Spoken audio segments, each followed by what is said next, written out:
Hey guys, hopefully you are enjoying your lessons. And this lesson here, today we're just going to review some squares and rectangles. And we're going to do this by using code with the tag rect, R-E-C-T. As you can see over here to the right on my canvas, I already have our canvas laid out. Again, just as a quick review, our x-axis starts here on the left-hand side at 0, and it goes all the way over to 400 on the right-hand side of the margin.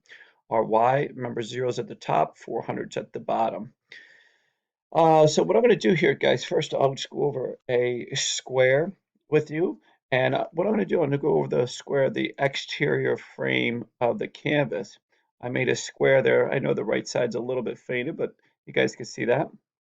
And this square here was created on row 3 of our code.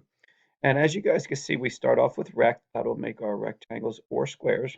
And you can see that the starting point is right here at 0 and 0. So we did not go anywhere on our x or anywhere on our y. It starts at 0, 0. It is 400 pixels in length. And then it is 400 pixels in depth. So it makes this nice big frame around the whole canvas. So that's a square. Remember, a square, for something to be a square, the last two numbers, the width and the height, both have to be the same exact number to make a square. Okay, so that's example one. What I did here, I created a rectangle. Down here in row 7, I'm going to go over this one here. This one here in row 7 created this rectangle down here. So let me explain this.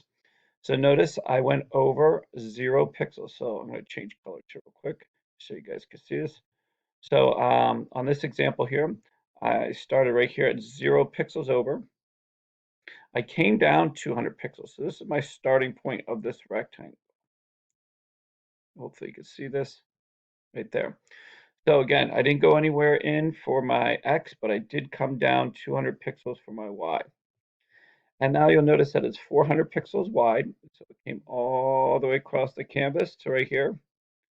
And it is 100 pixels in depth. So this one made a rectangle right through here. And there you go. So that's how you're going to be creating rectangles and squares. Again, it's the start position on your X, that's first. It's your uh, Y position coming down, and then it's the width and height. And hopefully this makes sense to you guys again, or again, just as a review. As you can see here on my grid that I made, yes, this is not my original work, but I just recreated it. You can see that this grid here was made with mostly rectangles, okay? I made horizontal rectangles, and then I made also vertical rectangles, okay? And that's how I made this creation here. So hopefully that helps you out with creating rectangles and squares. Remember, it starts off with your X location, then it goes to your Y location, then the width and the height. Alrighty, guys, hopefully this helps out. If you have any questions, as always, please let me know. Best of luck.